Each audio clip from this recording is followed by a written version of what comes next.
মৃদুলের বাবা মা বসে আছেন এক রুমের ছোট্ট ঘরটিতে। এখানে এই গড়ে গত 6 মাস ধরে বসবাস করেছে তাদের কলিজার টুকরো ছেলেটি। তাদের আলিশান বাড়ি থেকে এটি অতি ক্ষুদ্র, এতে তাদের কিচেন এরিয়াও বড়। মৃদুলকে তিনি ছোট্ট থেকে বিলাসিতা আরামায়েশে লালন পালন করেছে। সে কি করে পারে এখানে থাকতে?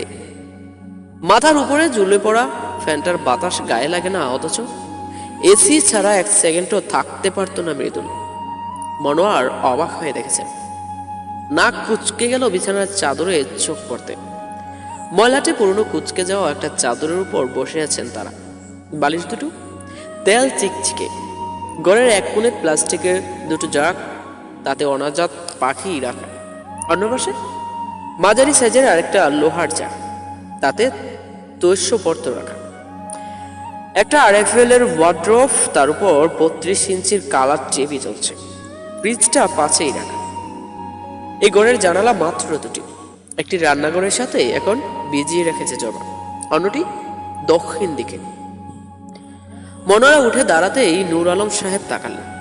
তারও ভালো লাগছে না, ছেলেকে অত্যাধিক ভালোবাসেন। স্ত্রীর একগুমির কারণে এতদিন চাইলেও ছেলের কাছে আসেননি। মাঝে মধ্যে মোবাইলে কথাবার্তা হতো বাপ ছেলেদের। নূর আলম সাহেব ছেলের বোঝাতে ফিরে আসার জন্য। মৃদুল যায়নি ফিরে। হঠাৎই কেমন অচেনা অচেনা হয়ে উঠল ছেলেটি তার কাছে। দূরত্ব কমেই বেড়ে চলেছে। কোথায় যাচ্ছ? স্ত্রীকে জিজ্ঞেস করলেন। মনোয়ারা জবাব দিলেন না, জানালার গ্রিল ধরে দাঁড়ালেন। বাড়িটা বড্ড নোংরা, পচা ডোবা থেকে উৎকৃষ্ট গন্ধ নাকে এসে লাগছে। এই ভাড়াঘরের দুটো দরজা, সদর দরজার পাশেই কবুতরের খপের মতো জায়গায় গ্যাসের চুলা বসিয়ে রান্না বানানো হয়েছে। এই জায়গার পরিবেশও শোচনীয়। চুলায় তেলকালি পড়ে নোংরা হয়ে আছে, তার উপর ভাত বসিয়েছে। পাশে বসে পেঁয়াজ রসুন কাটছে যেমন। এই হচ্ছে সেই মেয়ে যার কারণে আজ মৃদুলের এত পরিবর্তন। রাগে ফুটে উঠছে ভেতরে ভেতরে। জানেন, রাগটা ভেতরে যতক্ষণ থাকবে ততক্ষণই মঙ্গল। ছেলেকে ফিরিয়ে নিতে গেলে এই মঙ্গল অপরিহার্য। মনোয়ারা জবাকে উদ্দেশ্য করে বলে, কখন ফিরবে মৃদুল? পেঁয়াজ রসুন কাটতে কাটতে অন্যমনস্ক হয়ে পড়েছিলেন জবা। আচমকা ভারী গলাটার সুর শুনে চমকে তাকালো। আমতা আমতা করে বলে, এখনই? মনোয়ারা আবার চুপ করে গেলেন। খুঁটিয়ে খুঁটিয়ে দেখছিলেন সবকিছু। শাশুড়িকে বসতে দেওয়ার জন্য টুলান্তে উঠতে গিয়ে পেটে টানলেন। আকরে শব্দ করে ওঠে। মৃদুল ঘরে ঢুকার মুখে শব্দটা শুনে ছুটে এলো। বাজারের ব্যাগটা কোনো রকম ফেলে জবাকে ধরল। দমকে সরে বলল, কতবার বলেছি সাবধানে চলবে, কথা কানে যায় না? মনোয়ারা অবাক চোখে ছেলেকে দেখছিলেন। এই কি তার ছেলে? মলিন পোশাক, মলিন বদন। মৃদুল প্রথমে খেয়াল করেনি। জবা ইশারা করতে মাকে দেখতে পেল। বিচলিত হলো না মোটেও। মায়ের প্রতি প্রচন্ড অভিমানন। জ্যাদ পুষে রেখে মৃদুলকে কষ্ট দিয়েছে তিনি। সন্তানের পছন্দ দাড়িপাল্লায় ভেবেছেন। কম কষ্টে বাড়ি ছাড়ে নিছে। 6 মাস 6 বছর মনে হয়েছে পরিবার ছেড়ে নিম্ন ব্যক্তির জীবনে। সন্তানের চাইতে তার জ্যাদটা বড় হয়ে গেল। কি হতো জবাকে মেনে নিলে? জবাকে টুলে বসিয়ে মাকে বলল, কখন এলে? মৃদুলের মা বলল, এই তো এখনই। আরে তোর কি হাল হয়েছে? এ কি আমার ছেলে? মনোয়ারার কণ্ঠ কাঁপছে। মৃদুল বাজারের ব্যাগ থেকে একে একে মাছ মাংস বের করতে করতে বলল, আবু কেমন আছো? নূর আলম সাহেব ভেতরে বসে শুনতে পেলেন ছেলের কথা। সেখানে বসে জবাব দিলেন, মরিনি, বেঁচে আছি আব্বা। মৃদুল থমকে যায়। মনোয়ারা কাঁদতে কাঁদতে ছেলেকে দুহাতে জড়িয়ে ধরে বললেন, তুই এত পাষাণ হতে পারলি মৃদুল? একটু কি মায়া হয় না আমাদের জন্য? এই জবা আমাদের চাইতেও আজ তোর কাছে আপন। শেষ কথার সূত্র ধরে মৃদুল বলল, রক্তের সম্পর্কের উপরে কেউ যেতে পারে না। মনোয়ারা সরে বসে রাগ রাগ গলায় বলল, তুই যা করছিস সেটা কি? মৃদুল বলল, আমার দায়িত্ব। তোমার প্রতি আমার যে কর্তব্য তা আমি পালন করতে ব্যর্থ হয়েছি, কারণ আমি স্ত্রীর প্রতি দায়িত্বগুলো অবহেলা করতে পারিনি। ছেলে হিসেবে সফল হতে গেলে জবাকে ছাড়তে হতো, আমি পারিনি ছাড়তে। এখানেই সকল ব্যর্থতা আমার। মৃদুলের মা বলল, খুব বড় বড় কথা শিখেছিস। আমরা কিন্তু শত্রু, খারাপ চাই তো? মনোরা কান্না জড়িত গলায় বলে। নিশ্চুপ রইল মৃদুল। বাজারগুলো নামানো হয়ে বলল, হঠাৎ কি মনে করে এলে? নেত্রার বিয়ে দাওয়াত দিতে নিশ্চয়ই। মনোরা হতবাক হয়ে তাকিয়ে আছে ছেলের দিকে। দরজার দরে নূর আলম সাহেবও জবার অনুতাপের শেষ নেই। নিজের কারণে মৃদুলের সব থেকেও নেই আছে। মাস 2 হলো মৃদুলের চাকরিতে চলে গেছে। জমানো টাকাটা চলছিল কোনো মতে সংসার। অনেক খোঁজাখুঁজির পরও চাকরি পেল না। তখনই পরিচয় হয় এলাকার মাহাতব গ্যারেজের মালিকের সাথে। ড্রাইভিং জানার সুবাদে তারই অটোরিকশা চালাচ্ছে। হাড়ভাঙা খাটুনি খাটছে সংসারকে ফ্যাট দাঁড় করানোর জন্য। জবার 2 চোখ ভরে আসে। জীবনে মানুষকে প্রতি মুহূর্ত কিছু না কিছু শিখিয়ে দিয়ে যায়। জবাকেও দিচ্ছে। টিকে থাকার লড়াই শিখেছে সে মৃদুলের কাছ থেকে। বুঝেছে উত্তম জীবন সঙ্গীর গুরুত্ব ভুড়ি ভুড়ি টাকা পয়সার কাছে তুচ্ছ। ফেলে আসা পরিবারটাকে ওরা দুজনই স্মরণ করেছে চোখের পানি। একে একে অপরের খুশির জন্য পরস্পরকে দেখেনি সে পানির বিন্দু। একসময় অনেক কিছুই জবার জীবনের প্রাধান্য পেত। আজ মৃদুলই সবার আগে। মৃদুলকে ছাড়া ভাবতে পারে না কিছু। ঘরে তরকারি নেই, নুন মরিচ মাখিয়ে একে অপরের হাতে খেয়েছে তৃপ্তি সহকারে। ভালোবাসার অট্টালিকায় থাকে না, ভালোবাসার নির্মূল হৃদয়ে থাকে। বসত কুড়ে গড়েই হোক না কেন, এক হাতে যেমন তালি বাজে না, একজনের কম্প্রোমাইজে সংসার টিকলেও সুখ থাকে না। পরিণত ভয়াবহ হয়ে যায় অনেক সময় কোনো একজনের স্বেচ্ছাচারিতায়। 3 যোগ 3 6 হয়, আবার 4 যোগ 2 6। এখানে যোগটা থাকা অবশ্য। বিয়ে হলেই গোলমাল। গোল কিংবা বাগও খাটবে না এখানে। মনোরা জবার হাত ধরে কেঁদে ফেললেন। জবারে, রাগ করিস না, চল মা। জবা মাথা নুয়ে দাঁড়িয়ে থাকে। মৃদুলের জাওয়ানি ওর জবান। মনোয়ারায় মেয়েটিকে অবাক চোখে দেখে। সেই ছোট্ট থেকেই তো চেনে। জবার ভেষভূষা দেখলে কে বলবে এই সেই জবা? পোশাকের সুতোর নেই আগের মতো চমক, সাদামাটা সব। মনোরা হাতটা সামান্য নাড়া দিয়ে ফেরে বললেন, বল না যাবি? ও জবা বল। জবার মুখের দিকে স্ত্রীর মৃদুলের দৃষ্টি। জবা চোখ তুলে চোখাচোখি হয় মৃদুলের। অসহায় ভাবে তাকায় স্বামীর দিকে। নূর আলম এগিয়ে আসেন, ছেলের কাঁধে হাত রেখে বললেন, এবার তো চল। আমাদের জন্য না হলেও যে আসছে তার ভবিষ্যৎ দেবে। মৃদুল বলল, আমি যাবো না আপু। মৃদুল ভেতরে ঘরে ঢুকে যায়। মনোরা জবার হাতটা শক্ত করে চেপে ধরে চাপা গলায় বলল, কি হাল করেছিস আমার ছেলেটা? এবার কি নিজেরটার সাথে ও এসব করবি? মা হচ্ছিস তো। ছেলের এই দুরবস্থা দেখতে কেমন লাগে একদিন বুঝবি। ভেতরের ক্ষোভটা বেরিয়ে আসতে হালকা বোধ করলেন। জবার মনে হলো এক মা ওকে অভিশাপ দিচ্ছে। আতঙ্কিত গলায় বলল, আপনি আমাকে অভিশাপ দিচ্ছেন ফুপি? কথাটা নূর আলম শুনে ঘুরে তাকালেন স্ত্রীর দিকে। মনোরা অপ্রস্তুত হয়ে বললেন, ছি বালাইসা, তোকে অভিশাপ দিলে আমার ছেলের গায়ে লাগবে না? তুই আর ও তো এখন একই। ও যাবা, তোর হাতে দড়ি মা, চল। খুবই তো মায়েরই মতো। মা হলে কি এমনি রাগ করে থাকতি? বল, যে আসছে তার কথাও ভাব। জবা বলল, আমার মা হলে অন্য কথা ছিল। তুমি আমার মাও নয় মৃদুলে। ভালো হয় কথাগুলো তাকে গিয়ে বলো। মনোয়ারা মনে মনে তেতে উঠলেন। নূর আলম জবার মাথার হাত রেখে বললেন, ও আমাদের কথা এখন শুনবে না রে মা। অভিমান করেছে। বলু তো কম নয় আমাদের। সন্তানরা অবুঝ হয়ে বাপ মাকেও তাই চলে হলে ধৈর্য ধরে আশেপাশে বুঝতে হয়। আমরা পারিনি, প্রভাব খাটাতে গিয়ে অধিকারী হারাতে বসেছে। এখন তুই আছিস আমাদের মধ্যে মধ্যস্থকারী। জবা মিনমিনে গলায় বলল, আমি? মৃদুলের বাবা বলল, হ্যাঁ যাবা, গিয়ে বোঝাও কে। আর কারো জন্য না হলেও যে আসছে তার জন্য। সন্তানের সুন্দর ভবিষ্যতের কথা মাকে যে ভাবতে হয়। যা মা, মৃদুলকে বোঝা। জবা পা বাড়ায়। মৃদুল গায়ের শার্ট খুলে ঝুঁকে বসে আছে কাঠের কিনারে। জবার চুলে বিলি কাটতে দুহাতে জবার কমর জড়িয়ে ধরে মৃদুল। টুকরে টুকরে কাটে। বাহিরে দাঁড়িয়ে অপেক্ষা করে মনোয়ারা নূর আলম দম্পতি। জবা তাদের হতাশ করে। হাল ছাড়ার পাত্রী নন মনোয়ারা। একবার যখন মনস্থির করেছে মৃদুলকে সঙ্গে নিয়ে যাবেন, তখন তাই করবেন। তার জন্য যা করার করবেন।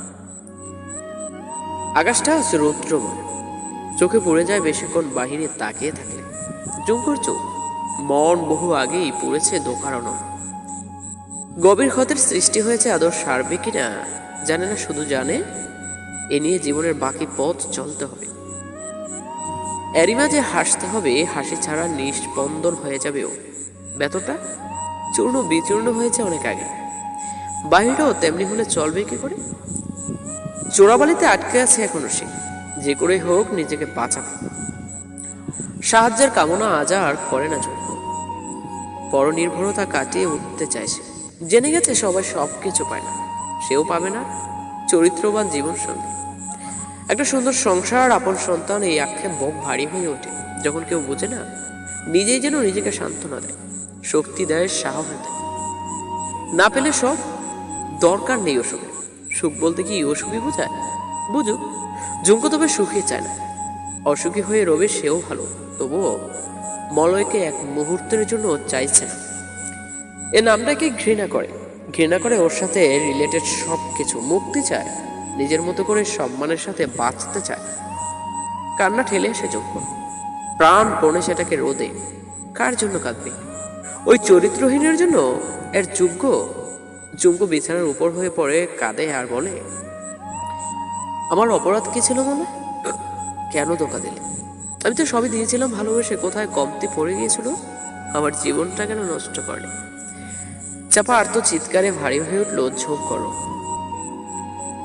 সারাদিন বিছানায় পড়ে কেঁদেছে জুঙ্ক। সন্ধ্যার দিকে দরজায় কড়া নাড়ে ঝর্ণা বাবা। বুঝি দরজা খোল।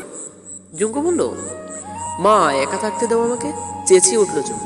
ঝর্ণা গলার সুর নরম করে বলল, মলয় কল করেছে, বলছে কথা না বললে আত্মহত্যা করবে। রাগে শরীর জ্বলে যাচ্ছে জুঙ্ক। কত বড় নাটকবাজ, বলে কিনা কথা না বললে মরে যাবে। জুঙ্ক বলল, যা খুশি করুক, তার আগে আমাকে ছেড়ে দিতে বলে দাও। ওর মতো লোকের বিধবা হতেও রাজি না। জুঙ্কর মা বলল, চি, তুই কি জবার মতো হলি বুঝি? মুখের কথা একই শ্রী। জুঙ্কু বলল, মা কথা আবার এবার বলছে, ওকে বলে দাও ওর সাথে সকল সম্পর্ক শেষ আমার। কাগজে কলমেও যেন শেষ করে দেয়। জুঙ্কুর মা বলল, তুই দরজা খোল, আদেশ করলেন ঝর্ণা বেগম। জুঙ্কু বলল, খুলল না। যাও, নয়তো এখনই চলে যাবো ফ্যানের সাথে। চিবিয়ে চিবিয়ে বলল জুঙ্কু। জুঙ্কুর মা বলল, এই তো পারিস তোরা, যত জ্বালা আমার হয়েছে। ওদিকে তোর বাপ আমাকে জানোয় তাই বলছে, কান্না শুরু করে দেয়। ও বুঝি, ওমা খোল না দরজা, একটু কথা বল ছেলেটার সাথে। তালাক ভালো জিনিস না রে। একবার তালাক হলে কে তোকে বিয়ে করবে? এক একটা মেয়ে থাকবে কি করি? আমরা মরে গেলে কি হবে তোর? সংসারে টুকিটাকি সমস্যা হতেই পারে। তোর আব্বা আর আমার মধ্যে কত হয়েছে, আমি ধৈর্য সহ্য করেছিলাম। এখন তোর আব্বা কত পরিবর্তন। মলয় ভালো হয়ে যাবে, ধৈর্য ধর। জুঙ্কু দরজা খুলে দাঁড়ায়। ঝর্ণা ঠোঁট ফুলিয়ে মেয়ের মুখের দিকে তাকিয়ে আছে। জুঙ্কুর দৃষ্টি আজ বড্ড রুক্ষ। মায়ের হাতের মোবাইলটা ছিনিয়ে নিয়ে কল দিল মলয়কে। মলয় কল কেটে নিজেই কল করে বিগলিত গলায় বলল, কেমন আছো গো? কল ধরছিলে না কেন? এই কথা বলো, না বললে লাফিয়ে পড়বো এখান থেকে। কোথায় দাঁড়িয়ে আছে যেন? জুঙ্কু বলে উঠল, না, জানার প্রয়োজন বোধ করছি না। একটা কথা বলো, আমাকে আর কিভাবে মেরে খুশি হবে তুমি? শেষ হয়ে যাচ্ছে তোমার কারণে। জীবন্ত লাশ বানিয়ে দিয়েছো আমাকে, তুমি আর কি চাও? মলয় চটে যায়। মুডটাই নষ্ট করে দিল জুঙ্কু। ফালতু পেঁচাল শুরু করবি না। কি করেছি তোর সাথে? গায়ে হাত তুলেছি কখনো? জুঙ্কু অপ্রীতিকর স্থানের মতো হাসে, তারপর বলল, না, হাতে মারার মতো বোকা আপনি নন। চতুরের উপর চতুর, স্লো প্রয়োজন। ভেতরে ভেতরে মানুষকে কি করে শেষ করতে হয় আপনার কাছে ট্রেনিং নেওয়া উচিত। লজ্জা করে না কিছু করতে বলতে? বউ থাকতে অন্য মেয়েদের সাথে পরকীয় করেন, আবার বলেন কি করেছি? বলেছিলাম হয় আমি নয়ও। আপনি বলেছিলেন আমি মিথ্যেবাদের লম্পট। নারী ডিভোর্স চাইলে দোষ, পুরুষ পরকীয় করলে দোষ না। স্ত্রী অধিকার কাকে বলে জানেন? জানবেন কি করে? মেয়ে মানেই তো নরম একদলা মাংসপিণ্ড।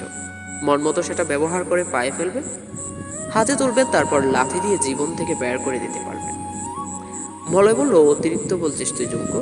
ফিরতে তো আমার কাছে হবেই তোকে। শুধু শুধু এত কিছু বলে চেষ্টায় অনুশোচনা না করিস। জুঙ্কু বলল, মরে যাব, জাস্ট মরে যাব। আপনার কাছে যাওয়ার আগে আপনার মনে হয় না অনুশোচনা একটু হলো আপনার হওয়া উচিত? কম তো অত্যাচার করেননি। ও, আপনি তো গায়ে হাত তোলেন, অনুশোচনা কেনই হবে? মলয় বলল, বড় বেড়েছিস তুই। কার কারণে বুঝি না মনে করেছিস ওই তোর ওমর ভাইয়ের কারণে। জুঙ্কু বলল, আপনি নিজে যেমন সবাইকে তেমন ভাবেন।